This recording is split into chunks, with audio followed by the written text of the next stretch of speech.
All right, we're on our next section of Unit 8, and we're going to be talking today about the trauma and stress-related disorders, okay? And the two we're going to be talking about is the acute stress disorder and then the post-traumatic stress disorder, or PTSD is what commonly used as.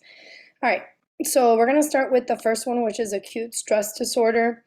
And this one is the symptoms develop shortly after a person experiences or witnesses a traumatic event. Okay, so you'll see this usually happens after a traumatic event, and they will have uncontrollable flashback memories or nightmares. They also have dissociative symptoms, like a dissociative is that it's a disconnect from who they are. They might have sleep disturbances. There might be hypervigilance, and then problems also processing the traumatic event. Okay.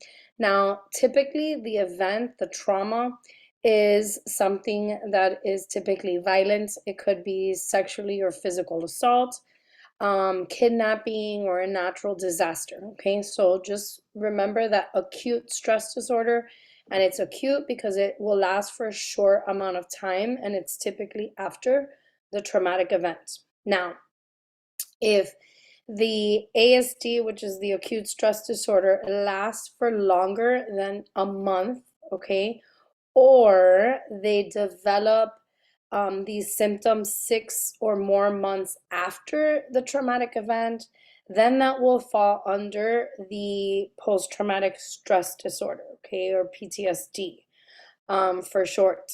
Okay, so please make sure to write that down. So PTSD is usually that it lasts like past the month of the event, and many times it's still like it either could manifest 6 months later or that long after the event or 6 months after.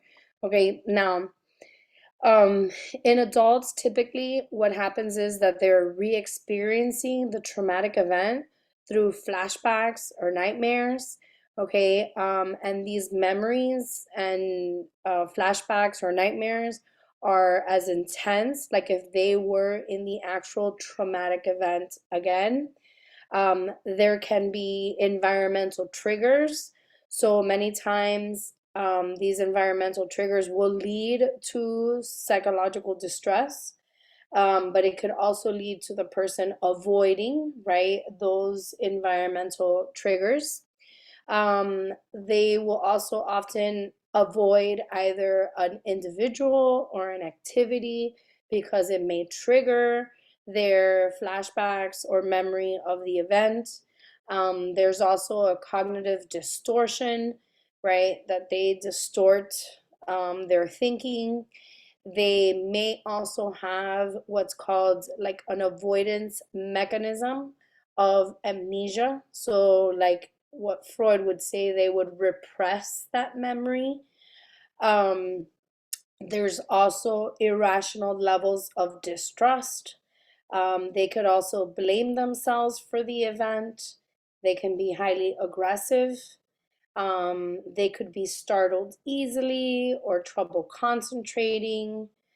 And in children, so make sure you know the difference, that suffer PTSD, they may experience developmental regression in which they're gonna go back in their developmental stages. So maybe they may lose their language abilities. So, may be selectively mute, or it could be just something else developmentally. Women reportedly are more affected by PTSD, even though a lot of times PTSD is related to like veterans, which it used to be called like shell shock when they would come, these veterans would come from war.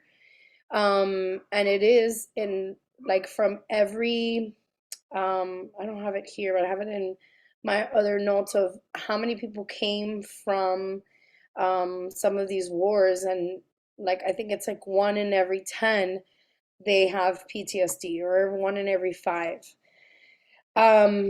Now the good thing is, the positive is that there is a majority of people that do experience well, it's not a good thing, but they experience traumatic events, but they don't develop PTSD. So just because somebody may have a traumatic event doesn't mean that they're going to develop PTSD, right? And so there's actually a lot of research with that of like they're studying those people that do get PTSD as opposed to those that do not.